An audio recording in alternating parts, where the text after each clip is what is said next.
La taza de cerámica se estrelló contra la pared de la cocina, un golpe sordo que el caro aislamiento acústico que mi hijo, David, instaló el año pasado se tragó casi por completo.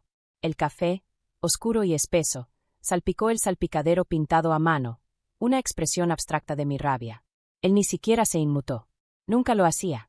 Su esposa, Sara, simplemente suspiró desde la sala, un sonido parecido al de unas llantas desinflándose. ¿A esto le llamas café, madre? La voz de David, grave y pesada, siempre llevaba ese filo de decepción, una cuchilla que había afilado durante 35 años. Apenas está tibio. ¿Y la mesa? Todavía no está puesta. Mis manos temblaban, no de miedo, sino por el esfuerzo de mantenerme entera. El reloj del microondas marcaba las 5:07 de la mañana. Durante 2 años, desde que Sara se mudó y declaró que era demasiado delicada para las tareas de la mañana, este había sido mi ritual. Levantarme a las 5. Preparar café. Poner la mesa. Mi trabajo, decían. Mi propósito.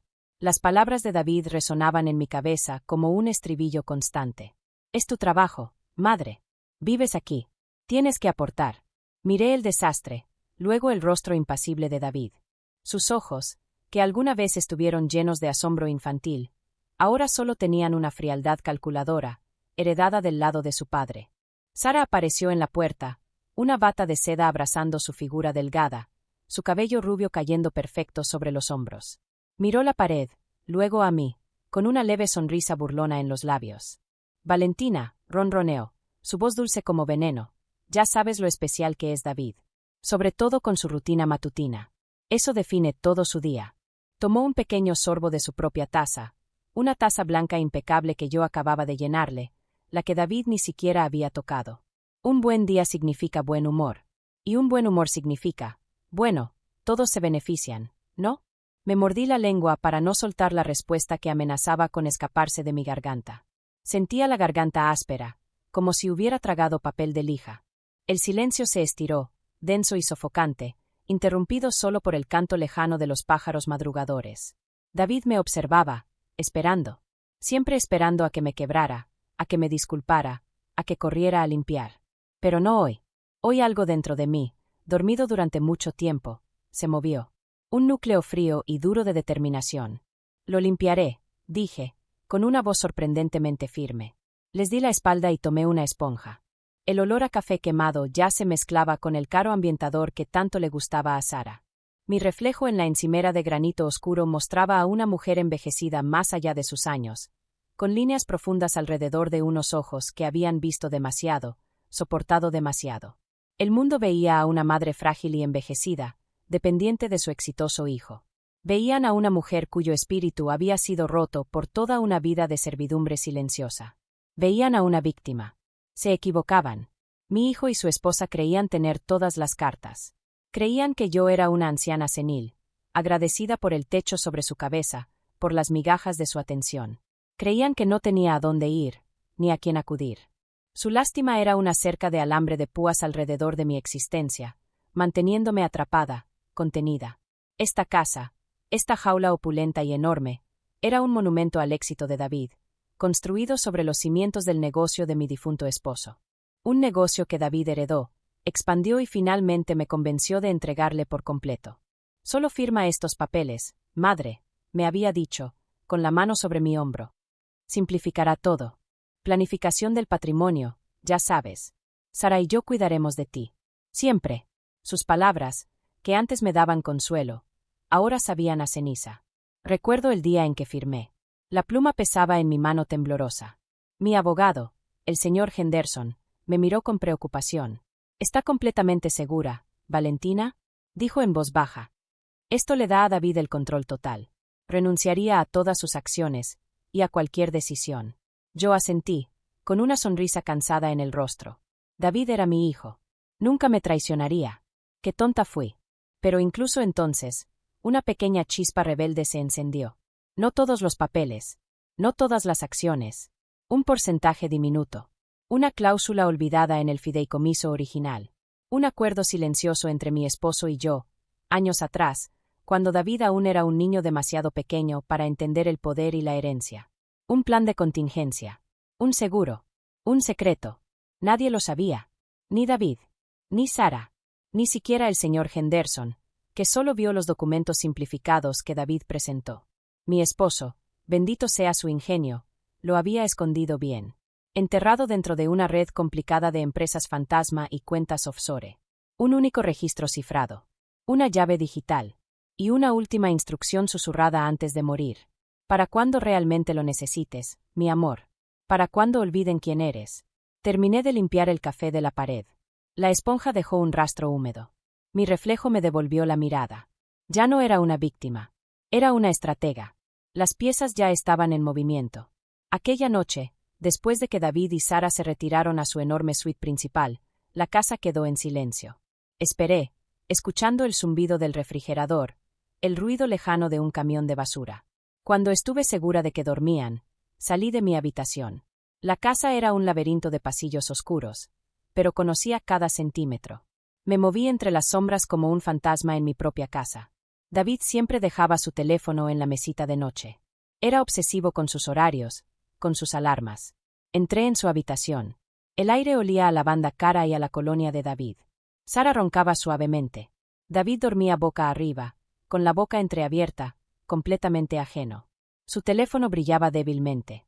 Mis dedos, sorprendentemente firmes, tomaron el aparato. Un desliz rápido, el patrón de desbloqueo familiar, su cumpleaños, por supuesto. Siempre tan predecible. Abrí la configuración de alarmas.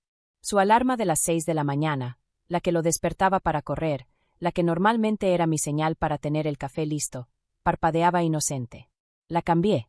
No solo la hora, también el sonido. Una alarma aguda y desagradable que sabía que rompería su sueño en pedazos. Luego añadí otra. Y otra. Todas a las 4 de la mañana. Y para asegurarme, subí el volumen al máximo. Una pequeña sonrisa apareció en mis labios. Regresé a mi habitación. El silencio de la casa ya no era opresivo, sino una capa de anticipación. Dormir fue difícil.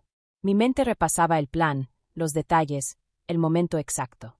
El activo oculto no era solo dinero, ni solo acciones. Era conocimiento. Conocimiento de sus debilidades, de sus secretos, de la fachada cuidadosamente construida que mostraban al mundo. Y también era una red. Una red de viejos amigos, empleados leales y algunos contactos bien elegidos que aún recordaban a la verdadera Valentina. La de antes del duelo. Antes de rendirse en silencio. A la mañana siguiente, el chillido estridente de la alarma de David rompió el silencio antes del amanecer. No era un timbre suave. Era un grito infernal diseñado para provocar pánico. Escuché un gruñido ahogado. Luego un golpe furioso contra la pared. Silencio por un instante, hasta que otra alarma comenzó, aún más fuerte. ¿Qué demonios? La voz de David, espesa de sueño y molestia, atravesó las paredes. David, apágalo, dijo Sara con irritación. Yo estaba acostada en mi cama, la cobija hasta la barbilla, con una sonrisa tranquila en el rostro. La sinfonía de alarmas continuó. Un crescendo frenético de ruido electrónico. Imaginé a David maldiciendo en la oscuridad, a Sara quejándose. Era un sonido hermoso. Finalmente, las alarmas se detuvieron. Un silencio pesado llenó la casa. Esperé. Normalmente, a las 5:15, David ya estaría abajo esperando su café. Hoy no. A las 6 escuché pasos. Pasos pesados, irritados. David apareció en la puerta de la cocina con el cabello revuelto y los ojos rojos. Sara venía detrás, con la bata torcida y una marca de almohada en la mejilla. Parecían sobrevivientes de una pesadilla. Madre, dijo David con tensión, ¿escuchaste eso? Mi teléfono se volvió loco. Alarmas a las 4 de la mañana. ¿Qué fue eso? Levanté la vista del libro que fingía leer en la mesa. Oh, querido. ¿De verdad? Dormí tan bien. Quizá fue un error del teléfono. O tal vez las pusiste tú mismo, David, mientras dormías. Sara entrecerró los ojos. ¿Un error? ¿Todas? La tecnología es tan caprichosa hoy en día, dije, encogiéndome de hombros. Una vez tuve una tostadora que solo tostaba un lado. Muy frustrante. David pasó una mano por su cabello. Olvídalo. Solo, ¿dónde está el café? ¿Y la mesa? Señaló la mesa vacía. Parpadeé. ¿Café? Oh, cariño, pensé que ustedes dos se encargarían esta mañana. Después de empezar tan temprano, imaginé que estarían ansiosos por adelantarse al día. Ya sabes, aprovechar la mañana. Sonreí, una sonrisa auténtica, ligera, libre de cargas. Además, no es mi trabajo, ¿verdad? Después de todo, solo soy una invitada aquí. Una invitada agradecida, aunque un poco olvidadiza. David me miró fijamente, con la mandíbula floja. El rostro de Sara se enrojeció. ¿Tu trabajo? Ayer dijiste que era tu trabajo. Casi gritó. Ah, ¿sí? Fingí confusión, tocándome la barbilla con un dedo. Bueno, quizá me equivoqué. O quizá, mi memoria ya no es lo que era. Una de las alegrías de envejecer, supongo. Las cosas se escapan. Volví a levantar mi libro, fingiendo concentrarme en sus páginas. El aire en la cocina chisporroteaba con su incredulidad, con su indignación. Se miraron entre ellos, desconcertados. Esta no era la Valentina que conocían. No era la mujer dócil y sumisa que saltaba a cada una de sus órdenes. Madre, esto no es gracioso, empezó David, con ese tono amenazante tan familiar. Bajé el libro y lo miré directamente. Sabía que mis ojos no mostraban calidez ni miedo. Solo una determinación tranquila y firme. Te aseguro, David, que no encuentro nada gracioso en esta situación. Hice una pausa, dejando que las palabras flotaran en el aire. Sin embargo, sí la encuentro reveladora. Los días siguientes fueron una danza de agresividad pasiva y tensión creciente. Intentaron recuperar el control. David dejaba notas pasivo-agresivas sobre responsabilidades compartidas. Sara olvidaba comprar comida, sabiendo que yo era quien cocinaba, pero respondía a cada movimiento con una calma firme e inquebrantable. El activo oculto no era solo una ventaja financiera. Era fuerza interior. Era saber que tenía opciones. Que no estaba atrapada. Una tarde, una semana después del incidente de las alarmas, David me acorraló en la sala. Sara estaba sentada en el sofá, limándose las uñas, cómplice silenciosa. Madre, tenemos que hablar de tu actitud, comenzó David, con voz baja y controlada, como cuando hablaba con clientes difíciles. Esto no está funcionando. Hemos sido muy generosos al permitirte vivir aquí, mantenerte. Dejé mi taza de té sobre la mesa de caoba pulida. La porcelana hizo un pequeño clic. ¿Generosos? Pregunté en un susurro. ¿Así lo llamas, David? ¿O sería más bien, servidumbre involuntaria? Su rostro se endureció. No seas dramática. Eres familia. Esta es tu casa. ¿Lo es? Levanté una ceja. Porque recuerdo una conversación donde dijiste claramente que era tu casa y que yo era solo una invitada que contribuía a mantenerla. Y que mi contribución era, específicamente, preparar café y poner la mesa a las 5 de la mañana. Sara soltó una risa por la nariz, y luego se cubrió la boca. Madre, estás siendo irracional, dijo David, pasando una mano por su cabello perfectamente acomodado. Solo te pedimos que hagas tu parte. No tienes trabajo. No tienes responsabilidades. Ah, pero si las tengo, lo corregí, sin apartar la mirada. Tengo una responsabilidad conmigo misma. Y con el legado de mi difunto esposo. David se burló. ¿Legado? ¿Qué legado? Todo es nuestro ahora. Firmaste todo. ¿Lo hice? Sonreí lentamente, una sonrisa deliberada que no llegó a mis ojos. No exactamente todo, cariño. No exactamente. Su ceño se frunció. ¿De qué estás hablando? Del fideicomiso original, David, expliqué con calma. El que tu padre y yo creamos antes de que nacieras. Tenía algunas contingencias. Medidas de seguridad. Para un día lluvioso, como él decía. Sara dejó de limarse las uñas. Sus ojos, normalmente llenos de desprecio, ahora mostraban inquietud. Una de esas contingencias, continué, era una pequeña pero significativa parte de las acciones originales de la empresa, guardadas en un fideicomiso ciego, en el extranjero, con condiciones muy específicas para liberarse. Condiciones que, creo, ahora se han cumplido. El rostro de David palideció.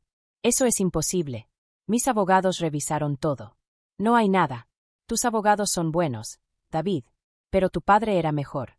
Previó muchas cosas, incluyendo, quizá, la posibilidad de que su hijo algún día olvidara el valor de su madre. Me incliné ligeramente hacia adelante. Y esas acciones, David, han crecido. Exponencialmente. Ahora representan una participación mayoritaria en una subsidiaria muy valiosa. Una subsidiaria que, por cierto, llevas años intentando adquirir. El silencio fue ensordecedor. Sara dejó caer su lima de uñas. El sonido resonó en la habitación. David me miraba con una mezcla de shock, miedo y una comprensión terrible. ¿Tú, lo supiste todo este tiempo? balbuceó. Por supuesto, respondí con frialdad. Tu padre se aseguró de ello. Lo llamaba mi fondo de emergencia. Mi carta para salir de la cárcel gratis. Hice una pausa. Y creo, David, que mi condena aquí ha terminado oficialmente. Al día siguiente llegó una carta certificada para David. El sobre llevaba el sello de un prestigioso bufete internacional conocido por manejar litigios financieros complejos. La abrió con manos temblorosas. Yo observaba desde la cocina, tomando mi propio café, preparado exactamente como me gusta. Mientras leía, su rostro perdió todo color. Sara miró por encima de su hombro y soltó un jadeo. ¿Qué es?, susurró. David arrugó la carta en su puño. Cuando sus ojos se encontraron con los míos, estaban llenos de furia desesperada. No puedes hacer esto, madre. Esto es extorsión. Entré tranquilamente a la sala y me senté frente a ellos. ¿Extorsión, David? ¿O simplemente ejercer mis derechos legales? Supongo que la carta explica la activación del fideicomiso y mi adquisición de la participación mayoritaria en la subsidiaria. También imagino que detalla los pasos para romper vínculos con tu actual estructura de administración, dado el ambiente hostil que he experimentado. ¿Ambiente hostil?, intervino Sara. ¿De qué hablas? Te dimos un hogar. Un hogar donde se espera que sea una sirvienta doméstica, respondí con firmeza, tratada con desprecio, donde mis esfuerzos son descartados como mi trabajo. Un hogar donde mi hijo y su esposa creen que pueden controlar cada uno de mis movimientos. Miré directamente a David. Eso no es un hogar. Es una jaula dorada. Y yo me estoy liberando. La carta también contenía otro documento. Uno más personal. Una orden de desalojo.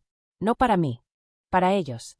La casa también formaba parte del fideicomiso original, destinada a volver a mi propiedad exclusiva si se cumplían ciertas condiciones de negligencia o abuso.